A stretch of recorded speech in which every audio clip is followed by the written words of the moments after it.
Yeah, I guess I'm up. All right, good evening, everyone. Welcome to the Board of Equalization meeting for December 5th, 2025. We are located on the third floor of the county building in the council chambers. As far as roll call, we have our county attorney, Scott Broadhead. As far as council, we have Councilman Thomas, Councilman Stromberg, Councilman Hoffman, Councilman Hamner, Councilman Wardle. We have our county manager, Andy Welch, and assistant county manager, Brittany Lopez, and Nikki from the clerk's office is taking our notes for us. First item of business is the approval of minutes from our September 19th, 2023 meeting. Any discussions, correction in regards to those minutes? Seeing none, I will entertain a motion for approval. So move. Hearing a motion, do I have a second? Second. All right, hearing a motion from Councilman Thomas, second from Councilman Hamner. All those in favor? Aye? Aye. Aye. Any opposed? All right, that passes unanimously. All right, that takes us to our new business, so the approval of the 2023 tax abatements. Allison. All right, council, tonight you will be approving the abatements that have been offered to our residents throughout the year. I just wanted to give you some information and some statistics. So this year we have issued 1,743 abatements. The abated value is $259 million, and just over that amount. And the amount of abatement is $2.7 million. These abatements cover all categories. So these are our veteran abatements, our blind abatements, our circuit breakers, and our indigent abatements. As these people come in for these abatements, they're very grateful for these programs that we offer. And we're still finding, especially with our veterans programs, that there's still veterans out there that don't know about this program. And so any opportunity that you have to talk about these programs, do it, because they're definitely out there for people who need it. One thing that we always like to reiterate when people come into our office is that by taking advantage of these programs, you don't diminish somebody else's ability to get these programs. So if you come in and take advantage of the tax support, you don't make it so that somebody else doesn't get that. And so this is a really good program, and we're grateful that we're able to offer it. So any questions? Any questions? And we do need to approve these, right? You do, Okay. yep. All right, so if there are no other questions, I will entertain a motion for approval. I make a motion to approve. I'll second it. All right, hearing a motion for Councilman Hamner, second from Councilman Hoffman. Any other discussion? All those in favor say aye. Aye. All those, any opposed? All right, sounds unanimous. Thank you. All right, that takes us to an appeal of one of the abatements. All right, council, Mr. Corrigan is one of our indigent abatements. The indigent abatement is for anybody who is 65 and younger. They do still have to meet some minimum qualifications, which is usually the income requirement of $38,000 in income. These abatements are completely at your discretion, and the way that these work is my office does gather information, as much information as possible, and usually what we advise these applicants to do is provide as much information as possible. And then these applicants are screened by the manager's office and given a recommendation. Mr. Corrigan was denied based on a lack of information, and then he did ask to have his appeal heard by you guys. You guys are the next level or the final level. And so with that, I don't know if there's any other questions.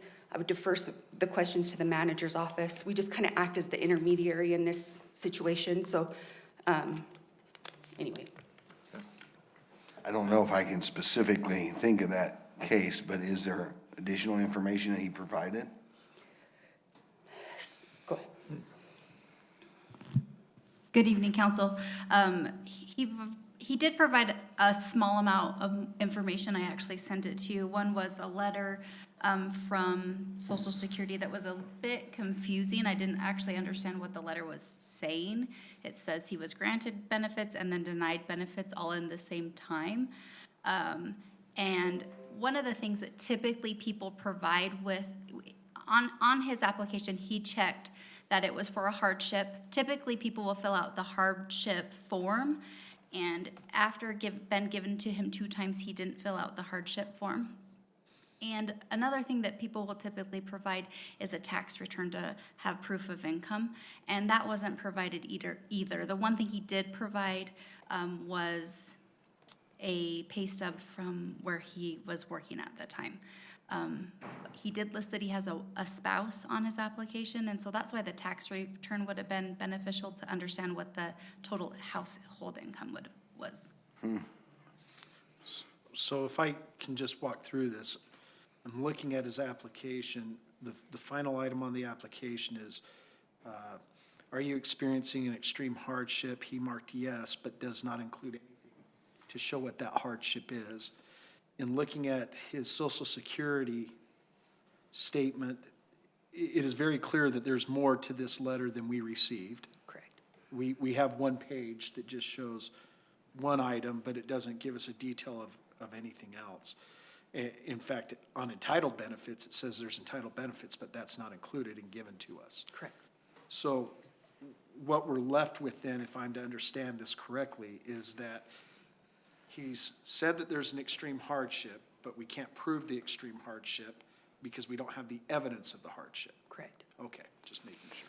And if Brittany, make sure I say this correctly, his original application just was the application, right? And then as he came in asking for more details, he was given the forms to fill out, didn't fill those forms out, but then provided the Social Security and the pay stub, and then asked again for the appeal with no additional information. So what happened was once he had realized that his abatement hadn't been approved, he came in to talk through it.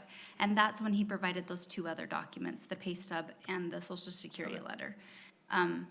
It still wasn't quite enough information for us to make a solid decision. Okay. We try to make it a very fair process where we're holding everybody to the same standard. Absolutely. And so I wasn't provided the same information that I was in the other abatements that were applied for. Okay. Any other discussion? Mr. Chairman, based upon the information that has not been provided, I do not believe there's a way for us to declare hardship here. So I vote to uphold the county manager's recommendation to deny this one and move forward. All right, we have a motion. Do I have a second on them? I agree with Councilman Wardle, so I'll second that. Okay. Hearing a motion and a second to deny the appeal, I guess is how we would do that, and stand with the recommendation of the county manager. All those in favor say aye. Aye. Opposed? Sounds unanimous. Okay. And council, just for your information, just because the appellant was denied this year doesn't mean that they won't be able to apply in the coming years, so they can still do that. Okay. All right, that takes us to item C, tax corrections. All right, council, you had a pretty hefty packet of tax corrections. It is that time of year. So I just wanted to kind of walk through the process that we've been through starting in July and where we are now. So valuation notices go out in the July timeframe, and citizens are allowed to appeal the value of their property. They're not allowed to appeal the tax amount, but if they don't believe that they were fairly assessed, they can appeal the value of their property. The assessor's office has processed over 429 appeals this year. That appeal rate, we have roughly 32,000 parcels in our county, and so that would lead to about a 1.34% appeal rate in our community. The average value adjustment this is value, not tax. The average value adjustment is $2,614. And that results in an average reduction in tax dollars, if you were a Tooele City resident, I didn't go outside of Tooele City, of $27.93. So one thing I want to quantify with this data is that our assessors take their jobs very seriously. So they're willing to look at every property regardless of the value of the amount. So they don't come in and say, look, you're only going to get $27 off your property. They'll still look at every property that comes in regardless of the magnitude of the assessment. So they really do work with our citizens. And so There are still a few more appeals that will be coming before you. This year, where there was a significant increase in our commercial properties, and so they're still working through some of that. And so you'll probably see a couple more of those maybe in the January, February timeframe that will need approval on those. With that, or do you have any questions about anything? The assessor's office would be here. They're at assessor school. I don't know if they graduate and get diplomas, but that's where they are tonight. Is that kind of like the Yes. SEALs? Mhm, yes. And just again, to reiterate, I always like to do this at least a couple of times a year. The role of my office or the auditor's office is to act as, as an intermediary between the community and the assessor's office, so that there's a neutral party that the citizens can talk to, they can drop their paper off. And then if the citizens don't like the appeal or the answer that they got from the assessor's office, we can help facilitate an additional appeal between the citizens and the state, so. Any other questions? All right, seeing none.